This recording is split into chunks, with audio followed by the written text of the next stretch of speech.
രാവിലെ തന്നെ കുളിച്ചൊരുങ്ങി ഞങ്ങൾ അമ്പലത്തിലെത്തിയേ. ഇന്നാണ് കല്യാണം ബബിയുടെ. ഇവിടെ ശ്രീകണ്ഠേശ്വര ക്ഷേത്രത്തിൽ വെച്ചിട്ടായിരുന്നേ കല്യാണം. അങ്ങനെ ഞാനും ആദർശം അമ്പലത്തിലെത്തി. ലേറ്റ് ആവണ്ടെന്ന് വെച്ചിട്ട് ഓടി പോവുകയാണേ. അതുകൊണ്ട് വീഡിയോസൊന്നും അധികം എടുക്കാൻ പറ്റിയില്ല. കോസ്റ്റ്യൂമൊക്കെ പിന്നെ കാണിച്ചു തരാവേ. അങ്ങനെ അമ്പലത്തിലെത്തി. കല്യാണം എവിടെ നിന്നാണെന്നൊക്കെ കണ്ടുപിടിച്ച് ഞങ്ങൾ പെട്ടെന്ന് അങ്ങോട്ട് നടക്കുകയാണ്. ചെന്നപ്പം കല്യാണം ആവുന്നേ ഉണ്ടായിരുന്നുള്ളൂ. അപ്പം അതിൻ്റെ ഇടയിൽ മാവേനെയൊക്കെ കുറച്ച് നേരം കളിപ്പിച്ച് നിന്നു. അപ്പോഴേക്കും താലികെട്ടിൻ്റെ സമയമായിട്ടുണ്ടായിരുന്നു.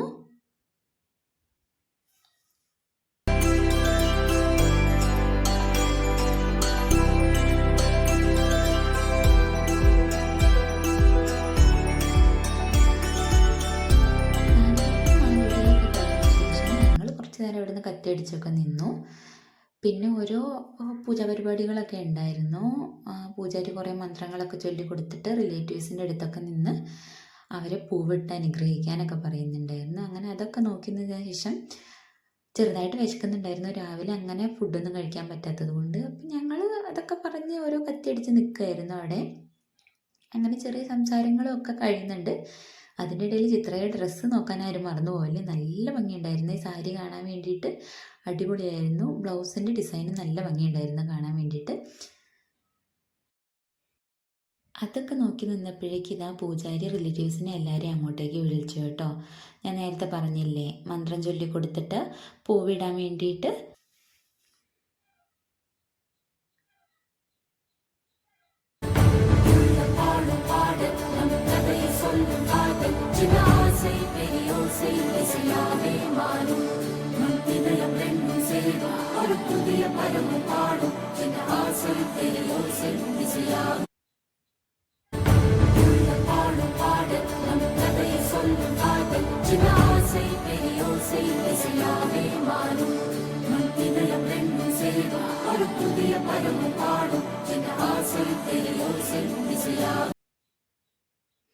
അങ്ങനെ അവിടുത്തെ കാര്യങ്ങളെല്ലാം കഴിഞ്ഞ ശേഷം രണ്ടാളും ഇതാ അമ്പലം വലം വെക്കാൻ വേണ്ടിയിട്ട് പോവുകയാണ്. അങ്ങനെയാണല്ലോ 3 തവണ വലം വെച്ച് വരണം.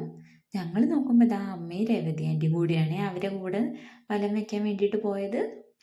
ഈ മാലി നല്ല രസമുണ്ടല്ലേ കാണാൻ വേണ്ടിയിട്ട്. അങ്ങനെ അവർ മണ്ഡപമൊക്കെ വലം വയ്ക്കുന്ന നേരം കൊണ്ട് ഞങ്ങളിവിടെ ഫുള്ള് കത്തിയടിയാണേ. പിന്നെ ചെറുതായി ഒന്ന് പ്രാർത്ഥിക്കാനും പോയി. അമ്മ കാര്യമായിട്ട് എന്തോ പറയുന്നുണ്ട്. അമ്പിളിമമ്മിൻ്റെ സാരിനെ പറ്റിയിട്ടാണേ പറയുന്നത്. അങ്ങനെ ഞങ്ങൾ കത്തിയടിയൊക്കെ കഴിഞ്ഞ ശേഷം പിന്നെ നമുക്ക് മാൻഡേറ്ററി ആയിട്ടുള്ള കാര്യമാണല്ലോ ഫോട്ടോ എടുപ്പ്. അതെടുക്കാൻ വേണ്ടിയിട്ട് ആദർശം അവിടെ നിൽക്കുമ്പോൾ ഞാൻ അവനെയും കൂട്ടിപ്പോയി. അങ്ങനെ ഞങ്ങളും കുറേ ഫാമിലി ഫോട്ടോസും അല്ലാത്ത ഫോട്ടോസൊക്കെ എടുത്തു. പിന്നെ എന്തായാലും സാരിയൊക്കെ ചുറ്റി വന്നതുകൊണ്ട് നമ്മൾ വെറുതെ വിടാൻ പാടില്ലല്ലോ. ഒരുപാട് ഫോട്ടോസ് അങ്ങ് എടുത്തു. നല്ല ഭംഗിയുള്ള അമ്പലമായിരുന്നേ. നല്ല ഫ്രെയിമൊക്കെ ആയിരുന്നു അവിടെ. അതിൻ്റെ ഇടയിൽ കൂടെ എല്ലാവരും അവിടെ എന്തൊക്കെയോ സംസാരിച്ച് നിൽക്കുന്നുണ്ട്. ഇങ്ങനത്തെ കല്യാണങ്ങളൊക്കെ നമുക്കൊരു ഗെറ്റ് ടുഗെദർ കൂടിയാണല്ലോ. നമുക്കെല്ലാ റിലേറ്റീവ്സിനെയും കാണാം. അങ്ങനെ ഫുള്ള് അടിപൊളിയായിരുന്നു. ഇതാ ചിത്രേനെ നമുക്ക് ക്ലോസപ്പ് ആയിട്ടൊന്ന് കാണാം. നല്ല ഭംഗിയില്ലേ മേക്കപ്പ് കാണാൻ വേണ്ടിയിട്ട്. രണ്ടുപേരെയും നല്ല രസമുണ്ടായിരുന്നു കാണാൻ വേണ്ടിയിട്ട്. അവർ ഫുള്ള് ഫോട്ടോസ് എടുക്കുന്ന തിരക്കിലായിരുന്നു. അതൊക്കെ കഴിഞ്ഞപ്പോൾ ഞങ്ങൾ ഫുഡ് കഴിക്കാൻ വേണ്ടിയിട്ട് പോയി. നല്ല അടിപൊളി സദ്യയായിരുന്നു. സദ്യയുടെ വീഡിയോ ഒന്നും എടുക്കാൻ പറ്റിയില്ല. വിശന്നപ്പോൾ പിന്നെ പെട്ടെന്ന് അങ്ങ് കഴിച്ചു. സദ്യയൊക്കെ കഴിച്ച് കഴിഞ്ഞാൽ ഞങ്ങൾ വീട്ടിലേക്ക് ഇറങ്ങി. ഫോട്ടോസ് ഞാൻ ആഡ് ചെയ്യാവേ, കണ്ടു നോക്കണേ. നല്ല ഭംഗിയുള്ള ഫോട്ടോസായിരുന്നു എല്ലാം. അപ്പം രണ്ടുപേർക്കും ഹാപ്പി മാരീഡ് ലൈഫ്.